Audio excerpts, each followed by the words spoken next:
इस आशीर्वाद जनसभा में उपस्थित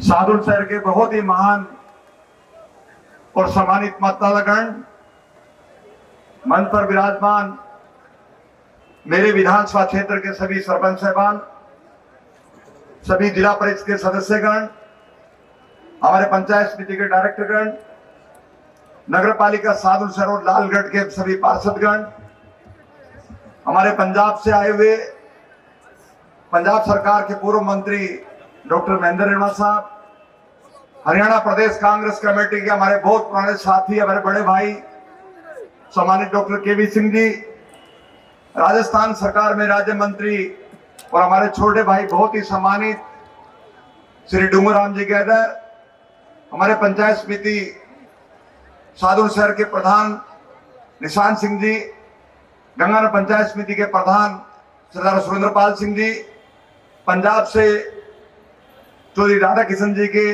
भतीजे और हमारे नजदीकी रिश्तेदार चौधरी प्रेम कुलड़िया साहब, हमारे विधानसभा क्षेत्र के अखिल भारतीय कांग्रेस कमेटी की तरफ से अपॉइंटेड हमारे ऑब्जर्वर सुखन बराड़ साहब, हमारे पंजाब से ही मुक्तसर के जिला प्रमुख साहब और मंच पर उपस्थित सभी हमारे बहुत ही सम्मानित आदरणीय नेतागण, प्रेस के साथियों, मातृशक्ति और दूर दराज से हमारे जहां तक मेरी नजर पड़ रही है सभी मेरे सम्मानित दोस्तों, मैं सबसे पहले तो आप लोगों का इस मंच के माध्यम से और मेरे परिवार और अपनी तरफ से मैं मन की हृदय की गति से आपका हार्दिक स्वागत, हार्दिक अभिनंदन करता हूं कि भारी तादाद में आप मुझे आशीर्वाद देने के लिए आज हमारे बीच में आए हैं। दोस्तों, मुझे समय याद है जब 2018 का चुनाव था, हरियाणा सरकार के मुख्यमंत्री चौधरी भूपेंद्र सिंह जी हुड्डा हमारे पास आए थे। आपसे अपील की थी राजस्थान में सरकार बनाने की और मुझे विधायक बनाने की। आपने उनका मान सम्मान रखा और 5 साल की जिम्मेदारी राजस्थान विधानसभा में आपने सादुल शहर की मुझे सौंपी। मैं निवेदन करना चाह रहा हूं कि मुझसे पूर्व वक्ताओं ने सारी बात बड़े विस्तार से आपके समक्ष रखी थी। मैंने आपसे एक दिन मांगा था, मैंने कहा एक दिन मुझे देना और 5 वर्ष मैं आपको दूंगा। और आज ये बात मैं कह सकता मंच के माध्यम से, एकमात्र विधायक है राजस्थान विधानसभा का जब 25 कानून के ऊपर आपकी भावनाओं को मैंने राजस्थान की विधानसभा में रखा था। चाहे किसान की बात हो, चाहे मजदूर की बात हो, चाहे नौजवान की बात हो, माता बहनों की बात हो, इस समाज के तमाम तबके की बात मैंने रखी। अभी महेंद्र बागड़ी साहब हमारे बीच में बोल रहे थे, हमारे कुमार सभा के जिले के अध्यक्ष, वो ठीक बात कह रहे थे कि राजस्थान के मुख्यमंत्री को अगर हमें दोबारा बनाना है अशोक गहलोत के हाथ मजबूत करे। ये मुख्यमंत्री क्यों अशोक गहलोत को बनाना है? मुख्यमंत्री हर 5 साल में बदलते हैं और राजस्थान की जनता तय करेगी कि कौन मुख्यमंत्री होगा, कौन मुख्यमंत्री नहीं होगा। लेकिन 1952 के बाद ये पहली सरकार हिंदुस्तान की जिस सरकार ने समाज के तमाम वर्गों के लिए काम किया है। कोई ऐसा वर्ग नहीं है जिसकी सरकार ने काम नहीं किया हो। 5 बजट हमने पेश किए और बगैर नए कर के बजट पेश किए। और दूसरी तरफ केंद्र की सरकार जो 9 साल की सरकार है, जिस सरकार के प्रतिनिधि आपके बीच में चुनाव लड़ रहे हैं भारतीय जनता पार्टी के, वो 9 साल का इतिहास और राजस्थान की 5 साल का सरकार का इतिहास लेखा जोखा आपके सामने है। जिस सरकार के 2 साल कोरोना में चले गए हो और काम करने का समय मात्र 3 साल मिला हो। 3 साल और 15 साल की तुलना आप करना कि 15 साल में इससे पहले वाले लोगों ने क्या किया, जिनको आप लोगों ने 4 मौके दिए। और भारतीय जनता पार्टी की सरकार दिल्ली में 9 साल से सरकार है। जिस सरकार को 25 एमपी दिए, 3 केंद्र सरकार के वजीर और राजस्थान के बजट के माध्यम में 0 का रिजल्ट उनका दिया, 0 पैसा खर्च किया गया भारतीय जनता पार्टी की सरकार से। मुझे मंच के साथ निवेदन करना पड़ रहा है, डॉक्टर साहब आप बड़े सीनियर आदमी सरकार के मुख्यमंत्री जी के, केंद्र की सरकार ने सरकार तोड़ने का प्रयास किया। 35 करोड़ में विधायक खरीद करने की कोशिश की गई और इसी सरकार ने हमारा जो हिस्से का पैसा था राजस्थान का जीएसटी को उसको रोक के रखा ताकि राजस्थान के विकास के काम प्रभावित हो। ये दिल्ली सरकार की मंशा थी।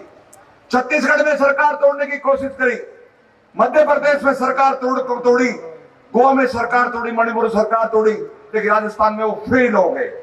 वो फेल इसलिए हो गए कि आपने 5 साल का आशीर्वाद दिया था, आपने 5 साल के लिए विधायक चुना था और सरकार, दिल्ली की सरकार उसमें नाकामी हो गई। मुझे भी फोन आया एक बहुत बड़े व्यक्ति का फोन आया कि जगदीश जी 35 करोड़ मिलेंगे और फूल का निशान मिलेगा। मैं ठोकर मारता हूं फूल के निशान को और 35 करोड़ को ठोकर मारता हूं। आज मैं पूछना चाह रहा हूं आपके माध्यम से, आज से 4 दिन पहले भारतीय जनता पार्टी के प्रत्याशी ने फॉर्म भरा मेरे सामने, वो करप्शन की बात करते हैं। मुझे याद है 1980 का समय जब पहली बार इन्होंने चुनाव लड़ा था। इनके पारिवारिक और राजनीतिक हैसियत के बारे में आप लोग अच्छी तरीके से जानते हैं। ये कहां से बड़ी बड़ी गाड़ियां इनके पास में आ गई, हजारों बीघा के मालिक, जिसका हिसाब किताब साधु सर की जनता मांगना चाह रहे हैं, और वहीं करप्शन और भ्रष्टाचार की बात करते हैं। 5 साल में साधु सर में जो शांति रही है, अमन और शांति के माहौल के माध्यम से हमने विकास का काम शुरू किया। वो जिस तरीके की भाषा का इस्तेमाल करते हैं, पेट में तकलीफ हो रही है कि साधु सर में शांति क्यों स्थापित हो गई है। वो नहीं चाहते इन सब चीजों को, भाई से भाई को लड़वाना, थाने तहसील की सियासत करना, और जो नशे का कारोबार जो पिछले पहली सरकार ने किया 13 से 18 के बीच में, उसका इतिहास भी साधु सर की जनता जानती है। राजस्थान हिंदुस्तान की सबसे बड़ी नशे की मंडी साधु सर की है। ये एकमात्र विधायक है जिस विधायक ने विधानसभा में नशे के खिलाफ बोला, और हर बजट सत्र में मैंने बात उठाई। मैं आपके माध्यम से पूछना चाह रहा हूं, बीजेपी के विधायक थे, 5 साल तक मुंह में पट्टी बांध के बैठे रहे और एक शब्द भी राजस्थान की विधानसभा में नशे के खिलाफ नहीं बोला। नशे के साथ साथ विकास की कभी बात नहीं करी है। और आप लोगों को कहते हैं क्या विकास के आधार पर वोट पड़ते हैं क्या? मैं आपके माध्यम से साबित करना चाहूंगा और अपील करना चाहूंगा साधु सर की जनता से, इतिहास बदल लीजिएगा और साधु सर की तकदीर बदल के बता दो उन लोगों को कि साधु सर की जनता बदल गई, विकास के आधार पर चुनाव लड़ेगी, क्या आधार पर वोट मांगेंगे। हमने सरकार की तरफ से जो 5 साल की आपने जिम्मेदारी दी थी, मैंने 5 साल की जिम्मेदारी की अगर मैं बात करूं, आज 1500 करोड़ के काम साधु सर के क्षेत्र में हो रहे हैं, चाहे सड़कों के काम हो, चाहे किसान के खाड़ों के बात हो, 100 बेड का हॉस्पिटल डिस्ट्रिक्ट लेवल का, आप चाहे सरकार के अस्पताल का बात हो, स्कूल के अपग्रेड करने की बात हो, 4 कॉलेज। और डॉक्टर साहब हमारे बीच में निवेदन करे, डॉक्टर साहब मैं आपसे निवेदन करना चाह रहा हूं, अगर साधु सर की महान जनता ने मौका दिया तो 350 करोड़ की लागत से कैंसर का हॉस्पिटल दूसरा भारत का सबसे उत्तम स्थापित करेंगे। अगर साधु सर की जनता ने मौका दिया, इसी साधु सर में 100 करोड़ की सीवरेज की योजना मेरे पास है। और ये किसान साथी बैठे जो 35 साल से लड़ाई लड़ रहे थे खाड़ों की, मैं बड़ी विनम्रता के साथ आपको साक्ष्य सीमांत के मैं निवेदन करना चाह रहा हूं कि अब की बार मौका मिला, खेतों के अंदर के खाड़े भी मैं आपके बना के दूंगा, खेतों के अंदर के रास्ते। जगदीश जागीर ने जो कहा वो करके दिखाया, और हमने काम करने का तौर तरीका बदला। थाने तहसील की सियासत को अलग अलग लोगों विकास का रास्ता हम लोगों ने दिखाया। मैं जब विधायक बन के आया, मैं सोच रहा था मैं नहीं कोई बात करूंगा, आज मैं वो काम कर रहा हूं जो 40 साल से पहले हो जाना चाहिए। गांव की सड़कों की बात हो, गांव के सब सेंटर की बात हो, गांव के अंदर पशुओं के अस्पताल की बात हो, गांव में नदीशाला की बात हो, लालगढ़ में नगर पालिका की बात हो, ये काम 30-35 साल पहले होते तो आज नए काम की हम शुरुआत करते, लेकिन वो इन लोगों ने समय करवा दिया। जिन लोगों को 4 मौके मिले और आप अच्छी तरीके से जानते उनके काम करने का तौर तरीका क्या है। मेरे पर आरोप लगा रहे हैं कि दिल्ली का बाबू है, ये ताजा साढ़े सामने को खड़ना नहीं है। मैं बेनती करना चाहूंगा, ये थोड़े सामने अगर दे पैर दे को खड़ा, थोड़े सामने साधु सर की जनता सामने झूठे तबके मार दे। पिछला जब चुनाव था, मटीली रठान पे मेरे पर अटैक किया गया, जान से मारने का प्रयास किया गया, और मैं साधु सर की जनता ने बता दिया कि ये गुंडागर्दी चलने वाली नहीं है साधु सर के अंदर। ये नौजवान गुंडागर्दी पसंद नहीं है, हमारा किसान गुंडागर्दी को बर्दाश्त नहीं कर सकता, हमारा व्यापारी गुंडागर्दी को बर्दाश्त नहीं कर सकता। लेकिन डराने की कोशिश करी है कि खाती का बेटा भाग जाएगा यहाँ से, कहना इसको डरा धमका के भेज दो, लेकिन आपका आशीर्वाद मेरे साथ था। हमने पूरी ताकत के साथ चुनाव लड़ा और आपने मुझे विधानसभा में भेजा, और मैं आज कह सकता हूं इस मंच के माध्यम से कि आपका विधायक पे उंगली उठाने के लिए जगह नहीं है, आप जब बोलते हैं हमारे बीजेपी के साथी एमएलए देख करे जाओ तो छोटे कपा दे जाते पेटर साहब, कहते छोटे कपा दे जा। मेरा बापू तो लकड़ का काम करता सीखा, मेहनत करके तुम एमएलए बनाता, थोड़े आशीर्वाद मैं कि पत्र पांडे लियावा ना, मेरे कोई अगे ना पीछे, मेरी तो जनता है। ये तुम फैसला करना है कि थोड़ा विधायक की है, ये पहला विधायक है जितने हाथ फड़ के जितने मर्जी खिंच के लै जाओ, उन्होंने सामने कदे खड़े होने हो। पिंडिया कब भी है जेडे नाल लगे, मैं उन्होंने बेनती करा दवा मौका छड़ के पुठे आ जाओ, साढ़े कोले पुठे आ जाओ, छड़ के मौका है। मैं बात से पिसाओगे भी गलती होगी, जो बात से मगर लोग आई खड़ी थी, काफी लोगों ने मैं तो काम भी करा ले। आज पता लगता है बीजेपी वाले 50% कम करा के ले गया। मैंने डूंगराम जी कहने परसों आपने बीजेपी वालों को काम किए। डूंगराम जी, मैं जनता को एक आंख से देखता हूं। मैं साधु शहर में ये नहीं पूछता कोई बीजेपी का आदमी है कि कम्युनिस्ट आदमी के कांग्रेस का आदमी है। मेरा काम है जो मेरे दरवाजे पे आए, मेरे चौखट पे आए, वो खाली हाथ मेरे घर से नहीं जाए, इस भावना के साथ में मैंने किया। मैं आज मैं सुन रहा था भाषण किसी बीजेपी के नेता का कि साहब कर्जे माफी की बात कांग्रेस ने करी है। कांग्रेस ने पिछला जो घोषणा पत्र हमने पेश किया, हमने 50-50 हजार कर्जे का माफ करने का वादा किया।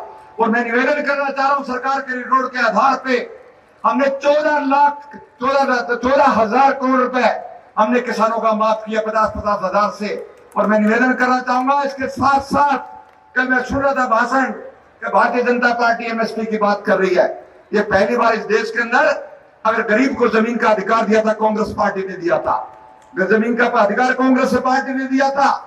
और एमएसपी का कानून लागू किया था कांग्रेस पार्टी ने लागू किया था। लेकिन इसी भारतीय जनता पार्टी की सरकार ने एमएसपी को खत्म करने की साजिश करी। एक शांता कुमार कमेटी बनाई गई जो हिमाचल प्रदेश के पूर्व मुख्यमंत्री थे, उसकी रिपोर्ट आई कि 4 लाख करोड़ का घाटा से एफसीआई के अंदर, एफसीआई सफेद आती है। लेकिन उनको इस बात की चिंता नहीं थी 1 लाख आदमी एफसीआई में काम करता है मजदूर, और किसान का 6% जो धान होता है वो केंद्र सरकार की तरफ से खरीद की जाती है। इसी एमएसपी का बिंदु के लिए बार बार हमने अपील की, राजस्थान की सरकार ने राजस्थान की विधानसभा में इसकी चर्चा कराई। आज ये किस मुंह से किसान की बात करते हैं। मुझे समय भी होता है याद है डॉक्टर साहब, जब हिंदुस्तान में 3 खेतीबाड़ी के कानून लेके आए थे हम लोग, तो 3 खेतीबाड़ी कानून ये सरकार लेके आई। हमने विरोध किया, किसान साथियों ने, राजस्थान की सरकार एक दिन पूरे धरने पर बैठी थी। उस खेतीबाड़ी का कानून, वो कानून हमारे खिलाफ थे, किसानों की मर्जी के बगैर कानून लेके आए थे। और देश में लॉकडाउन लगा हुआ था, लॉकडाउन के दौरान किस कानून लेके आए ताकि कोई बोल नहीं पाए, क्योंकि 52% व्यापार जो खेती का नरेंद्र मोदी की सरकार 4 व्यक्तियों को देना चाह रही है, 4 व्यक्तियों को देना चाह रही है। लेकिन मैं किसान साथियों से निवेदन करूंगा, जब बीजेपी के नेता वोट मांगने आए, आप पर सबसे पहले सवाल पूछना, आप उन कानून के पक्ष में थे, उनके खिलाफ थे। जो 700 लोगों की कुर्बानी हुई है किसानों की, वो लखीमपुर खीरी की घटना भी मुझे याद है, धरने पर बैठे किसान को कुचलने का प्रयास किया गया था। ये वही लोग हैं, ये वही भारतीय जनता पार्टी के लोग हैं जिन लोगों ने देश को बर्बाद करने में कोई कसर नहीं छोड़ी है, इस देश को महंगाई के कटघरे में डाल के रख दिया है। जब 2014 का चुनाव था, मैं निवेदन आपसे करना चाह रहा हूं, इसी नरेंद्र मोदी की सरकार ने 5 गारंटी दी थी और वो 5 गारंटी फेल हो गई है।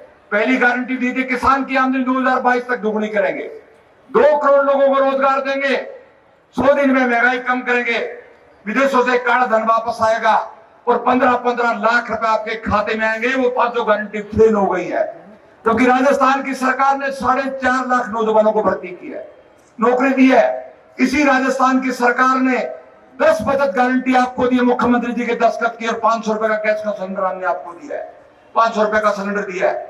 उस गरीब का ख्याल रखा गया है, उस बुजुर्ग का ख्याल रखा जाए। 1000 रुपए की पेंशन सरकार के माध्यम से दी गई है। और राजस्थान की विधानसभा में कानून पास किया कि 15% पेंशन हर साल हम बढ़ाएंगे। ये फैसला हमारी सरकार का फैसला है और लागू हो गए। जिस केंद्र की सरकार ने गरीब का राशन बंद कर दिया, 5 किलो कर दिया, उसको राहत प्रदान करने के लिए राजस्थान की सरकार ने एक राहत पैकेट दिया ताकि गरीब को किट दी गई है। और मैं आपसे आग्रह करना चाहूंगा, मैं पूछना चाह रहा हूं नरेंद्र मोदी की सरकार से, जिस सरकार ने महंगाई के दौर में हर चीज पे जीएसटी लगा दिया, 15% कफन पे टैक्स है, भारत सरकार का कफन के ऊपर टैक्स है। इस सरकार ने तो मरे हुए लोगों को भी नहीं छोड़ा, जो 15% टैक्स कफन पे लगा दिया गया। सरकार रिपीट होनी चाहिए क्या? ये सरकार लोकतंत्र खत्म करना चाह रही है। किस तरीके से ईडी के छापे पड़ रहे हैं। मुख्यमंत्री जी 2 गारंटी आपको दी है, 10,000 रुपए खाते गरीब की महिला के खाते में, सारे राजस्थान की महिलाओं के खाते में 10-10 हजार रुपए का हम देंगे ताकि उसका मान सम्मान किया जा सके। इसी सरकार ने गरीब महिलाओं को बसों में 50% किराया आपका माफ किया।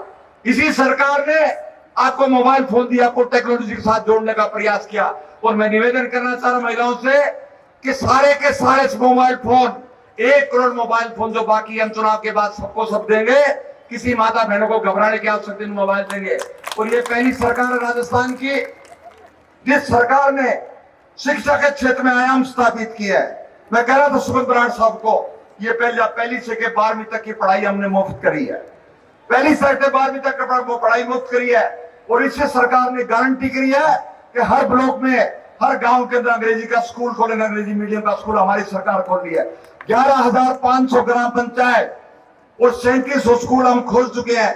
और सरकार बनने के बाद में प्रत्येक गांव के अंदर अंग्रेजी माध्यम का स्कूल खोलेगा, गारंटी मुख्यमंत्री ने दी है। इसी मुख्यमंत्री जी ने जो गोबर सबसे बेकार चीज किसान मानता है, जो रखने की जगह नहीं है, 2 किलो गोबर 2 रुपए के किलो के हिसाब से गोबर खरीद करने की गारंटी भी राजस्थान की सरकार ने दी है। आपदा प्रबंधन करने की गारंटी भी राजस्थान की सरकार ने दी है। 7 गारंटी और 10 गारंटी 17 गारंटी राजस्थान की सरकार ने दी है। मैं आपसे आग्रह करना चाहूंगा, इसी सादुलसर में जब मैंने चुनाव लड़ा, इस सादुलसर में एक कचहरी होती थी, आज 5-5 कचहरी एडीजे कोर्ट लेवल है। इसी दिन सादुलसर के डीटीओ का दफ्तर, इसी सादुलसर के अंदर बस का डिपो, 57 बस का डिपो और 856 नंबर भी इसी सादुलसर का हमने दिया है। और ये वही सादुलसर जो लालगढ़ तो गांव हुआ था, नगर पालिका हो गया, 100 करोड़ का काम हमने लालगढ़ में दिया है। आप जाके देख सकते हो, सरकार ने किसी प्रकार की कमी नहीं रखी है। 100 बेड का हॉस्पिटल, 100 बेड का oxygen plant, 22 doctor, 4-5 sub centre. ये संगतपुरा के सरपंच बेटे मान साहब है। आखिरी गांव में मेरा बॉर्डर का, जो कभी कल्पना भी नहीं कर सकते, वहां पीएससी बनेगी, आपकी पीएससी की बिल्डिंग बनकर तैयार हो गई है। ये मिर्जेवाड़ा के सरपंच बैठे हैं, सीएससी बनी है, मंगल सिंह जी बैठे, 17 में हमने सीएससी बनाई है, हमारे सरपंच साहब बैठेंगे कहने पे है। ये सुखदीप बेटा हमारा सरपंच बटीली रठान का, जो सबसे पिछड़ा हुआ गांव था, अंग्रेजी माध्यम के स्कूल, साइंस की फैकल्टी और जो मांगा हमने दिया। जिस गांव की जो डिमांड आई वो करने का प्रयास के 63 ग्राम पंचायत में 5-5, 7-7 करोड़ के काम है। और मैं इसके मंच के माध्यम से निवेदन करना चाह रहा हूं बीजेपी के लोगों से, वो बही खाता लेके आए अपना। मेरे पास बही खाता कि मैंने 2.5 साल में कितने पैसे का काम की तरह एक कागज मुझे दिखा दिया। जो किसानों के नाम पे शासन करने वाले लोग, मैं उनसे पूछना चाह रहा, 15 साल में आपका राज रहा, एक ईंट किसान की कभी लगाई तो बता दीजिएगा। बोलते हैं कि एमएलए रेगुलेशन की मीटिंग में नहीं जाता, रेगुलेशन की मीटिंग में नहीं जाता। मैं आपके माध्यम से पूछना चाह रहा हूं कि 3,500 करोड़ रुपए जो दिए हमने सड़क फिल्टर की मरम्मत के लिए, वो इन्होंने दिया कि राजस्थान की सरकार ने दी है। एमएलए जब विधानसभा में पानी की चर्चा हो रही, मैंने बात उठाई, हमारे किसान का 1872 क्यूसेक पानी पूरा करना मुख्यमंत्री जी है। मुख्यमंत्री ने संज्ञान में लिया सरकार को और 3,500 करोड़ रुपए हमने दिया, सड़क फिल्टर की मरम्मत की रिपेयर करी है। और मैंने कहा मुख्यमंत्री से कि किसान के खाड़े लंबे समय तक पेंडिंग है, वो खाड़े बनकर तैयार हो गए और काफी किसानों के खाड़े बचे हुए। मैं इस मंच के माध्यम से आश्वस्त करना चाह रहा किसान साथियों को, चाहे मेरे खिलाफ है चाहे मेरे पक्ष में, एक भी किसान का खाड़ा बाकी नहीं छोड़ूंगा, मैं खाड़े बढ़ा के छोड़ूंगा। कोई घबराने की आवश्यकता नहीं है। जो अफवाह फैला रहे हैं वो अफवाह कोई आने की आवश्यकता नहीं है। लेकिन आपके मंच के माध्यम से मैं पूछना चाह रहा हूं कि आपने 5 साल में जो बैलेंस का पानी आपने बंद कर दिया था, वो कांग्रेस की सरकार ने चालू किया है, वो मैंने चालू किया है। और आज भी किसान साथियों से निवेदन करना चाह रहा हूं कि इनसे पूछो भाखड़ा की फाइल के पन्ने कितने हैं। आपके विधायक को तो ये भी पता है कि इस फाइल पन्ने पे क्या लिखा हुआ है। मैं जानता हूं किसान का 1872 का पानी कैसे होगा। मैं स्पष्ट करना चाह रहा हूं इस मंच के माध्यम से, हजारों की भीड़ को साक्षी मानते हुए, गुमराह होने की कोई आवश्यकता नहीं है। यही विधायक है जो 1872 क्यूसेक पानी आपका करेगा और 2-2 पानी की बारी का प्रबंध आपका विधायक करके जाएगा। वो गंग कनाल 100 करोड़ के खाड़े, 200 करोड़ का बजट का प्रावधान बीकानेर कैनाल के लिए हमने सरकार के माध्यम से कराया। और पहली बार सरकार ने गंग कनाल के किसानों के जो खाड़े बचे हुए थे वो खाड़े बनाए हैं। वो जो बचे हुए हैं उस पर लगातार काम हमारा चालू कर रखा। मैं आपके माध्यम से मैं निवेदन करना चाहूंगा कि सरकार ने अपनी तरफ से कोई कमी नहीं रखी है, लेकिन जिस तरीके का वातावरण बनाने का प्रयास किया जा रहा है, इनको शर्म नहीं आती। किस तरीके का इनका जो मुख्यमंत्री का जो कैंडिडेट है बालकनाथ, जिस भाषा का इस्तेमाल किया गया था, इनको शर्म आती है इन लोगों को? किस मुंह से आपके बीच में आती है? जगदीश जांगड़ से व्यक्तिगत नाराजगी हो सकती है, किसी का फोन नहीं उठाया होगा, लेकिन फोन नहीं उठाएगा। लेकिन आज मैं सार्वजनिक रूप से मैं माफी मांगूंगा अगर मेरी बात से किसी मेरे साथी को ठेस पहुंचा है, तो एक छोटा भाई समझ के, एक मजदूर का बेटा समझ के आप माफ कर देना। मैं आपका ख्याल रखूंगा भविष्य का, और इस साधु सर की तकदीर बदलने का मैं प्रयास करूंगा। मैं साथियों से निवेदन करना चाह रहा हूं कि बार बार नशे के बारे में बात करते हैं, नशे के बारे में बात करते हैं। जो नशा बेचने वाले तो अलग लोग हैं, नशा खरीदने वाले अलग लोग हैं। जो नशा बेचते हैं, जिन पे 15-15 पर्चे दर्ज हो चुके हैं, वो इनका मंच शेयर करते हैं इन लोगों का, इनके साथ मंच पे बैठते हैं। वो जो शरीफ आदमी इलाके के सबसे ज्यादा वो इनके साथ घूमते हैं। तो आप अंदाजा लगा सकते हैं कि मानसिकता क्या हो सकती है। जो मंदिरों में, मस्जिद और गुरुद्वारे के बारे में जिस भाषा का इस्तेमाल कर सकते हैं, वो किसी के बारे में कुछ भी कह सकते हैं। इन लोगों को ना तो लोकतंत्र में विश्वास है, ना जनता में विश्वास है। और मैं आह्वान करना चाह रहा हूं, ये राजस्थान का चुनाव 2023 का चुनाव साधारण चुनाव नहीं है। अगर गलती से कुछ हो गया राजस्थान में, तो सारी की सारी गारंटी वापस, सारी स्कीमें बंद कर देंगे। देश की वित्त मंत्री, देश के प्रधानमंत्री राज्यसभा में और प्रेस कॉन्फ्रेंस में बोल रखे हैं कि कर्मचारियों जो ओपीएस हमने लागू करी है उसका बंद कर देंगे। डॉक्टर केवी सिंह जी बैठे, डॉक्टर साहब 45,000 करोड़ रुपए राजस्थान का रोक दिया हमने जब ओपीएस का कानून लागू किया। मैं निवेदन करना चाह रहा हूं सरकार के कर्मचारियों से, हम ओपीएस का कानून लेके आएंगे। और विधानसभा गारंटी के मुख्यमंत्री जी गारंटी है, किसी भी कीमत पे क्या मजदूर की, किसी भी कीमत पे सरकारी कर्मचारी को ओपीएस का लागू नहीं देंगे। इसी सरकार ने आज ईएसएस की योजना लागू करके सरकार के कर्मचारियों को हम नहीं फायदा किया। मैं आग्रह करना चाह रहा हूं आप लोगों से कि जिसने जो मांगा दिया, ये पहली सरकार जो सुविधा कर्मियों को परमानेंट किया, ये पहली सरकार के हर प्रमोशन के नियम को हमने चेंज किया ताकि समय में प्रमोट हो सके। मैं आपसे आग्रह करना चाहूंगा कि सरकार की तरफ से जो हो सकता था किया था। जिस बीमा योजना की हम लोग बात कर रहे हैं, 25 लाख की इलाज की है, ये पहली सरकार हिंदुस्तान की जब हमने कानून पास किया राइट टू हेल्थ का। इसी सरकार ने कानून पास किया था, इसी सरकार ने अकाउंटेबिलिटी का कानून, किस सरकार की जवाबदेही का कानून भी हमने राजस्थान के विधानसभा में पास किया है ताकि राजस्थान के लोगों को न्याय मिल सके। आज 5 साल का जो समय था मुख्यमंत्री जी का, 5 साल का समय था, शांतिपूर्ण हमने राजस्थान का विकास किया। एक मॉडल स्टेट के रूप में हमने विकसित राजस्थान को किया। मैं आपसे आग्रह करना चाहूंगा, जिस विधायक का 2 बजट मेडिकल में चले गए हो, उसके बाद भी विकास की किसी प्रकार की कमी नहीं आने लगी। अभी भी मैं आपसे आग्रह करना चाहूंगा, आप जिला परिषद में जाके देखें कि कितनी चीजें हमने सैंक्शन कर दी है, आचार संहिता की वजह से रुकी हुई थी। हम लोग मान के चल रहे थे कि 15 तारीख के आसपास आचार संहिता लगेगी, लेकिन बेईमान लोगों ने सोचा कि अगर ज्यादा योजनाएं लागू होंगी तो कांग्रेस को फायदा होगा। हमारी योजनाओं को बीच में रोकने का काम किया और 8 तारीख को आचार संहिता लागू हुई, इलेक्शन कमीशन ने लागू कर दी गई है। वो चुनाव आयोग का काम है चुनाव कराना, लेकिन इनकी नीयत ठीक नहीं थी बीजेपी के लोगों की। और किस तरीके का वातावरण राजस्थान में फैलाना, वातावरण खराब करने की कोशिश कर रहे हैं। मैं आपसे आग्रह करना चाहूंगा कि इस 5 साल के समय में, अभी कल मैं सुन रहा था भाषण, कभी बस डिपो तो हो गया, लेकिन बसें कहाँ है? जमीन अलॉट हो गई है, सरकार बनने के साथ में बसें आएंगी। 56 बसें दिल्ली के लिए, चंडीगढ़ के लिए, बीकानेर के लिए, राजस्थान के सारे कोणों के लिए बसें साधु सर से शुरू होंगी। और आपका आशीर्वाद रहा तो यही साधु सर जब समय आएगा 2029 का, उससे पहले चंडीगढ़ ज्यादा मैच को बढ़ा के दिखाऊंगा मैं। आप कल्पना नहीं कर सकते कि साधु शहर में साधु सर का विकास किस तरीके हो सकता है।